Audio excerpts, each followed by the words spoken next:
विकासाचं काम करत असताना जेव्हा आम्ही यशोदामध्ये मी काम करत होतो तेव्हाही निसर्ग, पर्यावरण, एकंदरीत अध्यात्म आणि विज्ञान या दोन गोष्टी वेगळ्या आहेत. आपण जर प्राचीन किंवा त्याहीपेक्षा प्राचीन भारताचा इतिहास जर पाहिला, दक्षिण भारतातली मोठी मोठी मंदिरं पाहिली तर त्याचं आर्किटेक्चर, वास्तुशास्त्र सध्याच्या वास्तुशास्त्रज्ञांना सुद्धा समजणार नाही, इतकं अवघड आहे. याचा अर्थ काय? याचा अर्थ असा होतो की जुन्या काळामध्ये जितकं अध्यात्म पुढे गेलं होतं तितकंच विज्ञान पुढे गेलं होतं आणि अध्यात्म आणि विज्ञान हे एकत्र चालत होतं. आता योगायोगानं सध्या मला थोडीशी या बाबतीची खंत आहे आणि मी ती शेतकऱ्याला बोलून दाखवत असतो की सध्या अध्यात्म आणि विज्ञान हे थोडं दूर चालल्यासारखं मला वाटतं. असं असू नये, असं असू नये. जे विज्ञानामध्ये होतात ते अध्यात्मापासून दूर जातात आणि जे पूर्ण अध्यात्मवादाकडे वळतात ते विज्ञानापासून दूर जातात. ते असं नाही चालत. या दोन गोष्टी परस्पर विरोधी नाहीत. हा एक महत्वाचा भाग आहे. आणि मग त्याच्यातच निसर्ग, निसर्ग म्हणजेच देव आहे. धर्माचा उगम कुठं झाला हे जर थेट आपण मानववंशशास्त्रापासून जर अभ्यास केला, मानववंशशास्त्रात जर अभ्यास केला तर पहिल्यांदा जेव्हा वीज चमकली तेव्हा जेव्हा आदी मानव तिथे राहत होता त्या आदी मानवामध्ये सुद्धा काही गुंड प्रवृत्तीचे लोक होते. म्हणजे प्रत्येक समाजात असतात ना काही चोर प्रवृत्तीचे, काही गुंड प्रवृत्तीचे लोक. सर्व प्राण्यांमध्ये, सर्व त्या काळच्या आदी मानवामध्ये सर्वांमध्येच होते.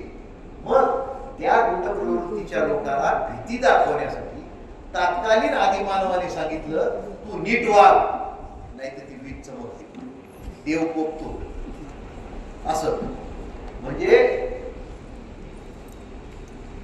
पाऊस असेल, आग असेल किंवा विजा कडाडणे असतील, तिथून देवाच्या संकल्पनेची सुरुवात झाली. थेट आदी मानवाच्या काळात की समाजामध्ये शांतता टिकवण्यासाठी समाज जगला तर मनुष्य जगेल तर इतर प्राणी पक्षी जगतील. म्हणूनच आपल्या संत तुकोबारायांनी म्हणले वृक्षवल्ली आम्हा सोयरी वनचरी. मग आता समजा आपण एखाद्या योगी पुरुषाकडे गेलो, संत महाराजाकडे गेलो, आपल्या इथले असो का थेट हिमालयातले असो, एखाद्या थोडक्यात मला म्हणायचंय की एखाद्या उच्च दर्जाच्या संतांकडे आपण गेलो, दर्शन घेतलं आणि त्यांनी जर आपल्याला असा आशीर्वाद दिला सुखी राहा, तुझी मुलं सुखी राहू दे, तुझे नातू सुखी राहू दे, पण तुझे पंतू खापरपंतू तडफडून मरू दे, चालेल का? नाही ना चालणार. तर आपल्याला जेवढी आपली मुलं प्रिय, आपले नातू प्रिय, तेवढेच त्या नातूचे नातू प्रिय, पंतू प्रिय, पंतूचे पंतू प्रिय. तर शेवटी ते आपलं सगळं आपलं फळ आहे, आपलं अनुवंशिक आहे, आपलं रक्त आहे. मग जर आपल्याला आपली मुलं प्रिय आहेत, आपले नातू प्रिय आहेत, तर आपले पंतू खापर पंतू तडफडून म्हणून द्यायचे का? मग हे किंवा असा भरू द्या असा जर आशीर्वाद पर शाप जर तुम्ही आपल्याला दिला ते आपल्याला आवडणार नाही. पण लक्षात घ्या, आपले पंतू खापर पंतू तडफडूनच मरणार आहेत हे तुम्ही लिहून घ्या. आणि याला कोणीही अपवाद नाही, याला कोणीही अपवाद नाही, याला श्रीमंतही अपवाद नाही, मोठे मोठे उद्योगपती सुद्धा याला अपवाद नाही. जे म्हणायचा उद्देश काय की जर वातावरणातली उष्णता वाढत गेली तर वातावरणातले छोटे मोठे कीटक मरतील, छोटे मोठे कीटक मेले, पराग सिंचन होणार नाही, पराग सिंचन झालं नाही, शेतीचं उत्पादन घटेल, जमिनीतलं पाणी कमी झालं, उद्या ही झाडं जातील, शेतीचं उत्पादन होणार नाही, प्यायला पाणी मिळणार नाही. अशा रीतीने जर निसर्गाचं चक्र उलट झालं तर कोणीच जगणार नाही. तुम्ही आम्ही नाही, आपले पंतू खापर पंतू नाही आणि उद्योगपतीचे पंतू खापर पंतू सुद्धा जगणार नाही. मग कोणी कोणासाठी किती अब्जावधी रुपयाची संपत्ती जगातल्या कोणत्या कोणत्या बँकेत ठेवली आहे ती विचारायला जायला ते जिवंत तर राहिले पाहिजे. मग जर जिवंतच कोणी राहणार नाही तर त्या स्विस बँकेतले पैसे आणायचे कोणी आणि उपभोगायचे कोणी?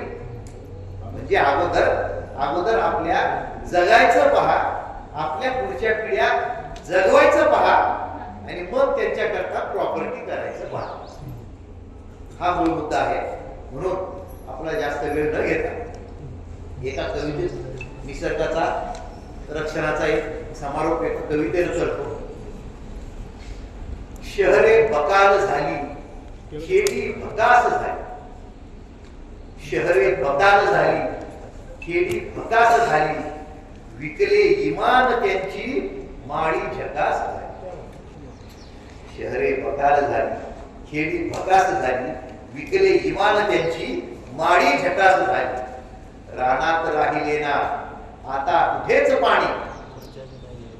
रानात राहिले ना आता कुठेच पाणी. डोळ्यात पूरजांच्या त्यांना आभाळ वाटे.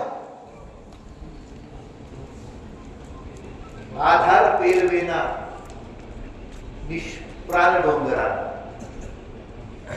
आधार पेलवेना निष्प्राण डोंगरांना. पचवून विष दररोज गंगा हाताशी लागली. आधार पेलवेना निष्प्राण डोंगरांना. पचवून विष दररोज गंगा हाताशी झाली. योगी कुणी न उरले, योगी कुणी न उरले. भोगी भराता आले. योगी कुणी न उरले, भोगी भराता आले. अनुस्फोट सोसवेना धरती उदास झाली. हळूहळू चोहीकडे वनवा पेटत आहे. साचलेलं पाणी आता थेंब थेंब वाटत आहे. हळूहळू चोहीकडे वनवा पेटत आहे. साचलेलं पाणी आता थेंब थेंब वाटत आहे. कुठे पांजळ झाली, कुठे कोंबही नाही. कुठे पांजळ झाली, कुठे कोंबही नाही. कुठे घोडभर तर कुठे थेंबही नाही. करणी तुझी रे मानवा घातक होत आहे. करणी तुझी रे मानवा घातक होत आहे. पाण्या वाचून तू आता चातक होत आहे. करणी तुझी रे मानवा घातक होत आहे. पाण्या वाचून तू आता चातक होत आहे. खोलावल्या पाण्यात आता टाका किरे खडे. खोलावल्या पाण्यात आता टाका किरे खडे. निर्धाराने उठून आता लावा किरे झाडे. निर्धाराने उठून आता लावा किरे